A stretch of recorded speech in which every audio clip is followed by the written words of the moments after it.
por quilômetro rodado, chama-se de subsídio à tarifa. Ora, em vez de pegar o valor de IPTU para subsidiar essa tarifa, seria o caso de retornar ao regime previsto na Constituição. Porque esse regime atual de remunerar por quilômetro rodado é absolutamente inconstitucional, não tem previsão para isso. Não é? O transporte coletivo de passageiro, de duas uma, ou tem que a prefeitura explorar diretamente, como fazia com a CMTC, ou tem que fazer sobre o regime de concessão e permissão. Agora, esse negócio de ganhar por quilômetro rodado, não. Agora, é por causa disso que estão fazendo faixa exclusiva de ônibus, porque quanto mais aumenta a velocidade do ônibus, mais quilometragem faz e mais fatura. Não é? E isso daí faz com que os empresários do ônibus, que têm a garantia do preço, recebimento desse valor todo final do mês, que o Paulo Maluf chamava de capitalismo sem risco, não é? Que faz com que aumente essas faixas exclusivas, não é? E faz com que o empresário do ônibus não tenha a menor preocupação de racionalizar o fluxo de ônibus segundo o horário de pico, horário ocioso. Então você vê na Paulista, Avenida Tiradentes, o dia inteiro você vê fila de ônibus, não é? Um atrás do outro, aqueles ônibus bisanfonados, que tem 30 metros de comprimento, com meia dúzia de passageiros lá dentro. Não é? Isso é só a imprensa sair fotografando por aí, que você vê isso. Isso é um absurdo. Não é? Não, o dinheiro do contribuinte não é para beneficiar determinada camada da população.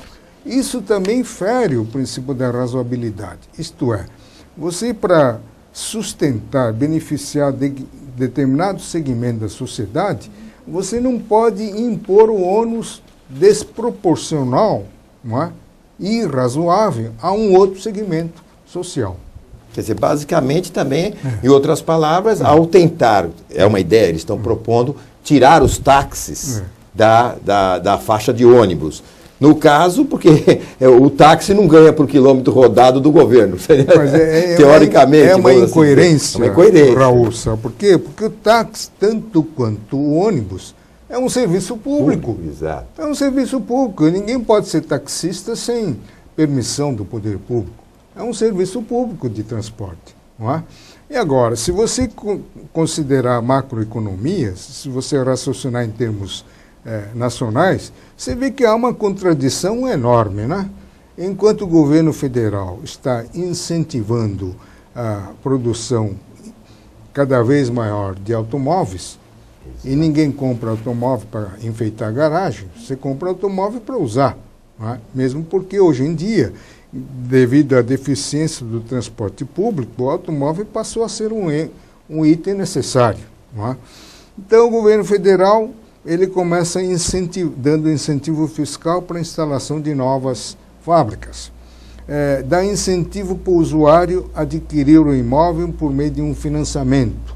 E dá um incentivo de natureza fiscal também, ou zerando ou reduzindo o IPI. Não é?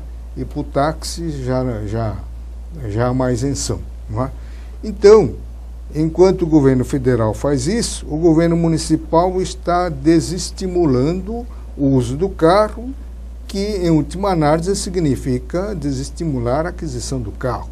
Ninguém vai ficar comprando um carro que custa 50, 60 mil para deixar guardado na garagem. Então, esse tal de rodízio, que, no meu entender, já significa uma desapropriação parcial do direito de uso do automóvel, agora vem sendo agravado com essas faixas exclusivas, que ironicamente eu chamo de faixas douradas pintadas de branco, porque sai muito caro, não é? Pelo que o prefeito está falando, essa 800 milhões que a prefeitura deixa de arrecadar de IPTU por força da liminar, causaria a paralisação desse serviço pintar as faixas. Doutor, que eu acho assim... Não, que isso eu já sei onde você vai chegar.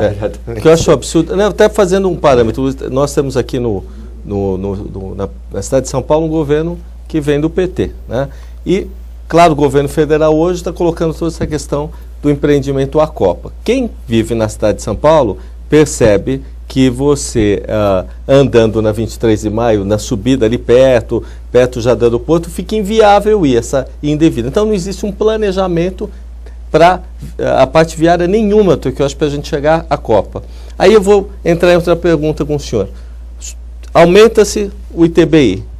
O Tribunal de Contas aprova todo ano as verbas do município. A prefeitura tem condições e bota em conta bancária esse tipo de tributo que entra.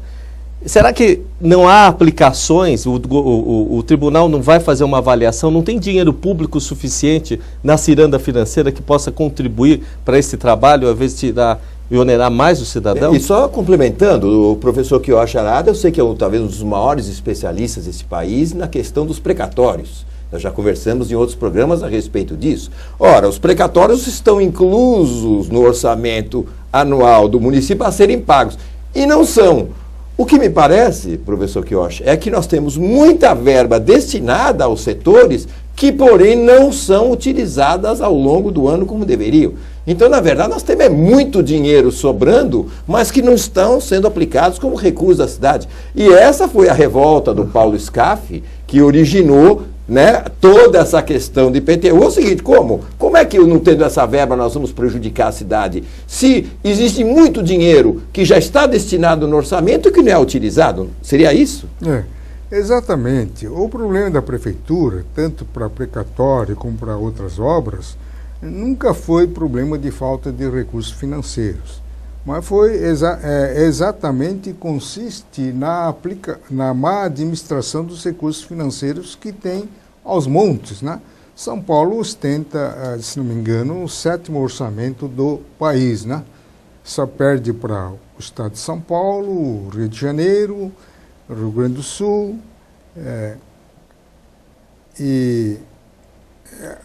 não lembro mais qual é outro país, mas eu sei que fica no 7º orçamento de 2014, 50 bilhões e 670 milhões. Então, esses 800 milhões de reais que deixa de arrecadar por conta da liminar do tribunal, é um pingo d'água no oceano. Representa menos que 1,6% do orçamento. Ao passo que a prefeitura, segundo o balancete de outubro, tem aplicado na aplicação financeira de 8 bilhões e 670 milhões, que deve estar rendendo em torno de 430 milhões por ano. Então o problema não é de recursos. De precatório também é a mesma coisa. Nunca foi problema de recursos. Eu acompanhei a prefeitura desde o tempo do prefeito Paulo Egídio e antes dele. Nunca tivemos o problema de atrasar pagamento precatório. No governo Setúbal, nós pagávamos precatório em 3 meses. Não antes, porque os cálculos aritméticos que eram feitos manualmente, não existia computador, não dava tempo para pagar com tempo mais breve. Mas a leniência das autoridades, dos próprios judiciários, que se contentavam com a explicação de que não há recurso, e não se fazia intervenção, não se promovia sequestro de verba, então foi havendo que um desvio sistemático daquilo que você falou. O dinheiro do precatório é consignado no orçamento seguinte para ser pago a partir de 1º de janeiro do ano seguinte. Não é? Tudo que é requisitado até 1º de julho de cada ano entra no orçamento do ano seguinte. Mas aquele dinheiro só estava para inglês ver no orçamento, à disposição do judiciário. Eu me lembro que no governo da dona Marta, precatório alimentar durante 4 anos ela pagou 4 só. Não é? O Tribunal de Contas do município apontou essa irregularidade, dizendo que não foi executado o total das verbas previstas no precatório e outro tanto requisitado tempestivamente para o tribunal não havia sido consignado ao orçamento. Isso pela Constituição Federal caracteriza crime de responsabilidade que implica, inclusive, impeachment do governante. Mas isso nunca foi levado a sério, não é? Então, surgiu essa montanha de precatório intitulado impagável, não é? Que já estamos na terceira moratória, né? Que o último foi condenado, a emenda número 62, sofreu a declaração de inconstitucionalidade, mas como não houve uma digamos, modulação de efeito, então está uma confusão danada aí, está atrapalhando. Mas ele está no orçamento, porque todo ano ele é colocado, deve-se tantos precatórios a pagar. Esse dinheiro está lá, ele é utilizado para alguma outra coisa? Agora, essa PEC 62, essa emenda 62, ela suspendeu os dispositivos constitucionais permanentes, de maneira que, na vigência dele, não tinha esse negócio de colocar no orçamento. Então, desapareceu com a figura de precatório em mora. Então, substitui-se por um critério de a Prefeitura e o Estado depositar um percentual todo mês baseado na receita corrente líquida.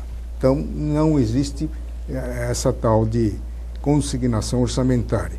Mas com a declaração de inconstitucionalidade pelo Supremo Tribunal Federal, que se deu no ano passado, deveria, em 2014, já voltar ao sistema antigo de colocar aqueles valores requisitados até 1º de julho de 2013 no orçamento de 2014.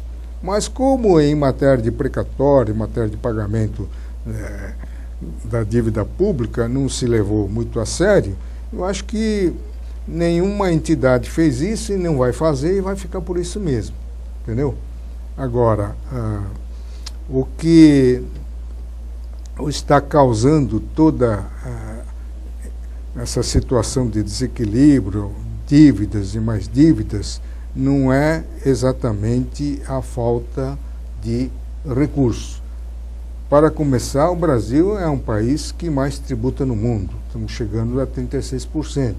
No início da década de 90, nós estávamos com 22, 23, foi crescendo, chegou a 32, 33, 34, 36. Isso considerando o efetivamente arrecadado. Se você somar contingente de sonegadores e outros inadimplentes, isto é, aqueles que querem pagar, mas não conseguem pagar, eu acho que a carga tributária real chega a quase 50%, não é? O que faz do Brasil o país que mais tributa no planeta, não é? E com um serviço público equivalente ao de Uganda, não é? Então, quando se fala que esse IPTU que vai deixar de arrecadar, vai comprometer as obras contra enchente, as obras de infraestrutura, isso não corresponde à verdade, porque se você verificar o mapa de execução orçamentária, até outubro de 2013, a Prefeitura de São Paulo tem executado em torno de 33,3% da verba consignada. Agora eu pergunto, novembro e dezembro praticamente são meses perdidos que a Prefeitura não gasta, não é? Onde que foram parar esses recursos? Essa é uma bela pergunta, que então, eu também me pergunto. Então não adianta. Então, se você só aumentar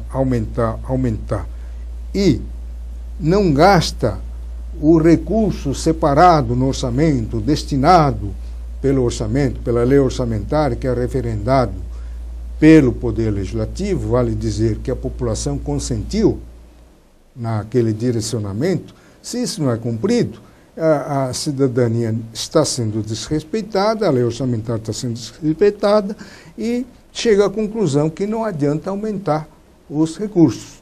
Então, quando você tem um ralo aberto, quanto mais tributo você colocar em cima, é a maior velocidade com que o dinheiro desaparece.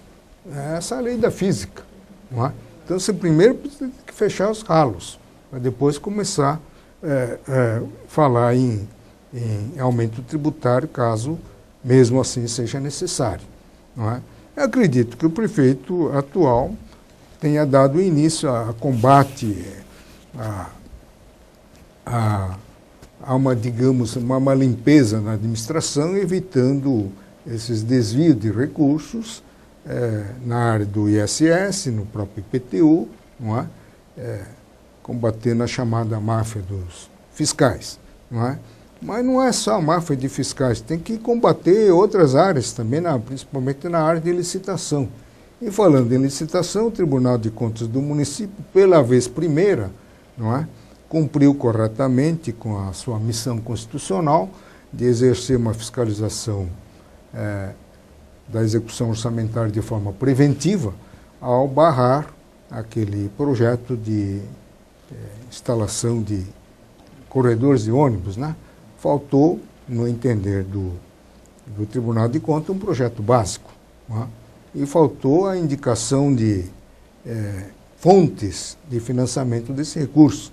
Porque hoje em dia é costume você abrir uma licitação e dizer assim: as despesas decorrentes do presente projeto correrão por conta das verbas orçamentárias consignadas.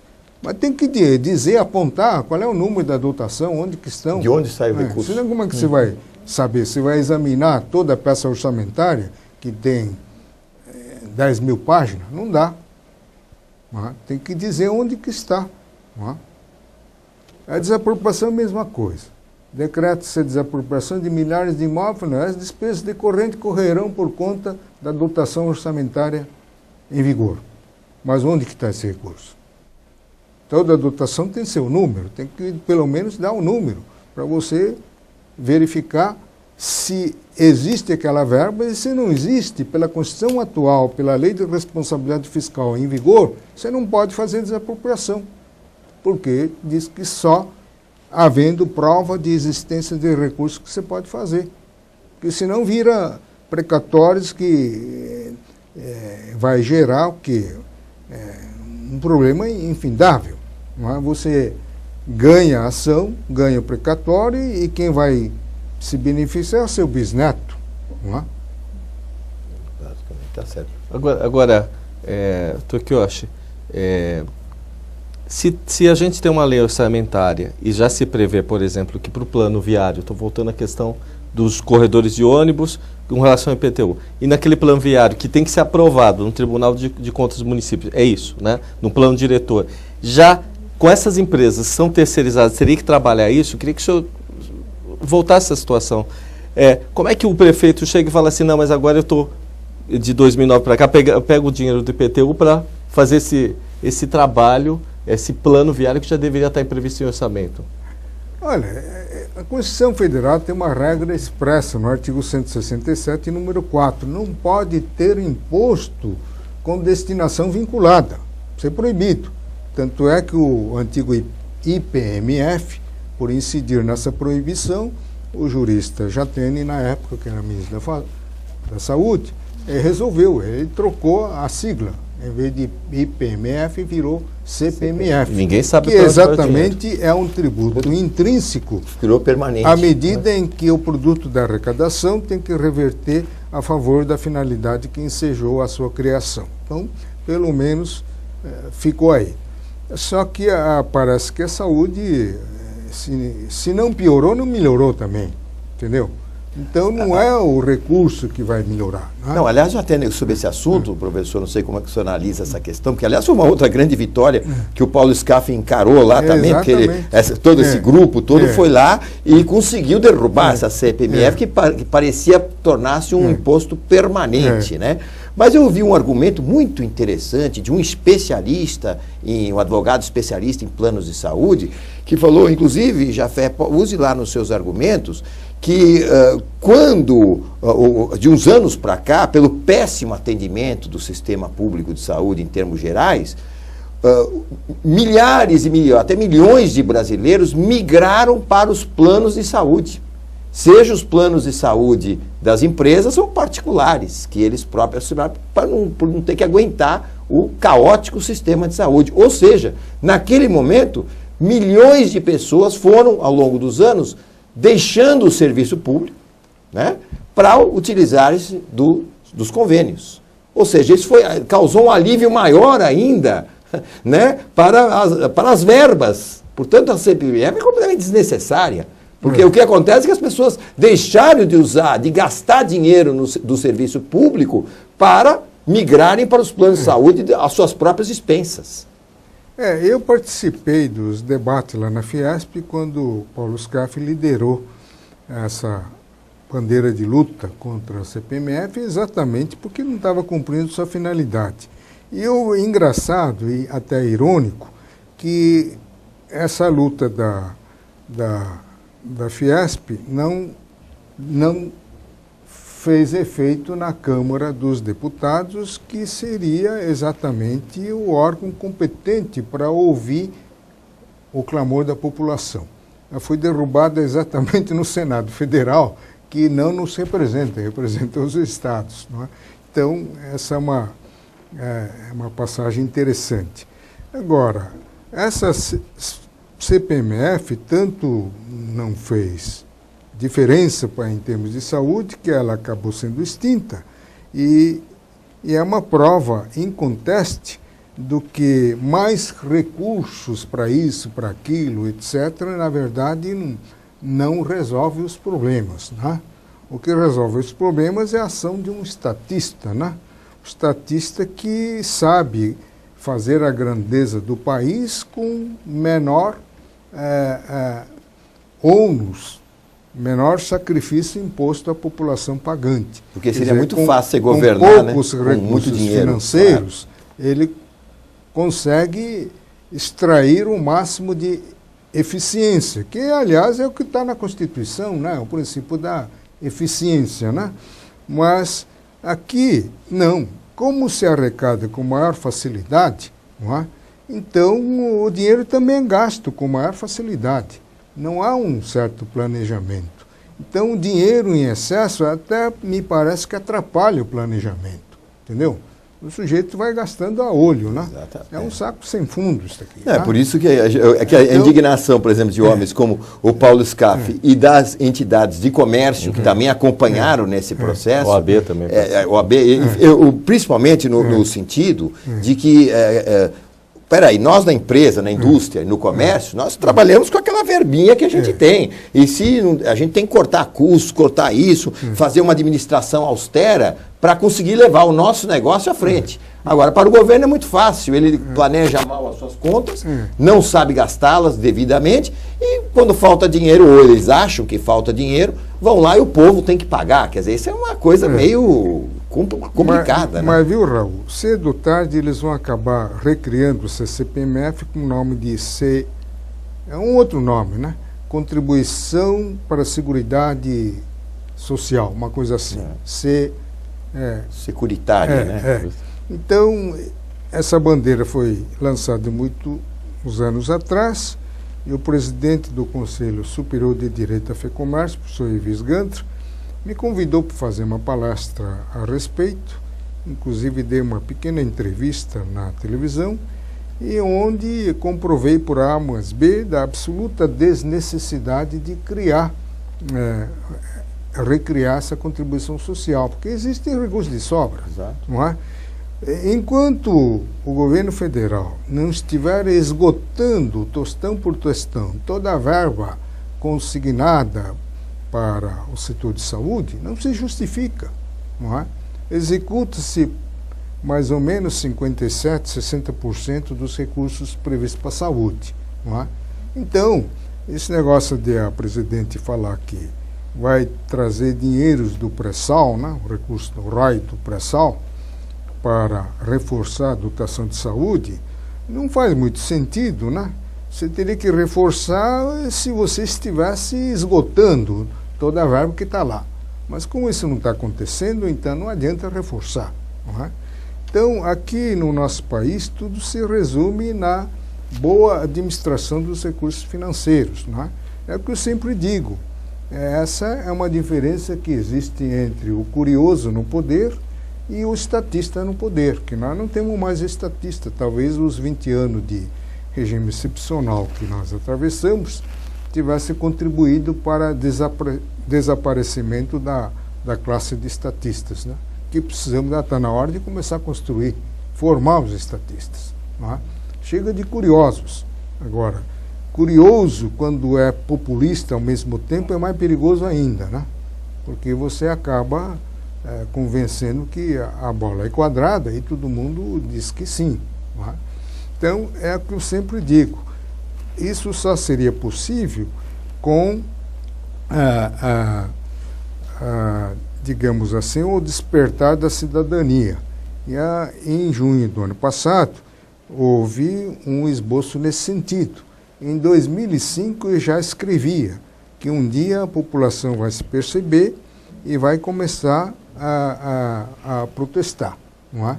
Porque naquela época que eu escrevi, os atos de improbidade tinham chegado no auge, não é? Então eu dizia que improbidade era um cancro que corrói a sociedade à medida que faz com que a população fique descrente das autoridades constituídas, das instituições públicas e acaba disseminando o que há de melhor em termos de Estado democrático de direito.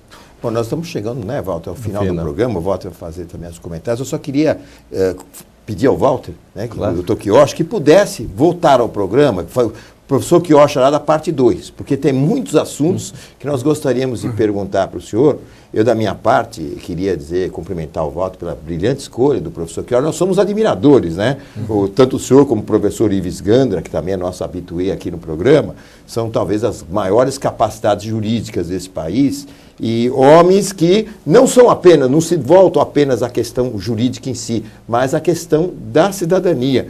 E por isso, o brilhantismo da Fiesp, né, da pessoa do presidente Paulo Scavi, ter escolhido essa equipe tão brilhante que conseguiu essa vitória tão extraordinária na questão de IPTU, que já está se espalhando para outros municípios, não só de São Paulo, do Brasil, onde está se propondo aumentos abusivos, né?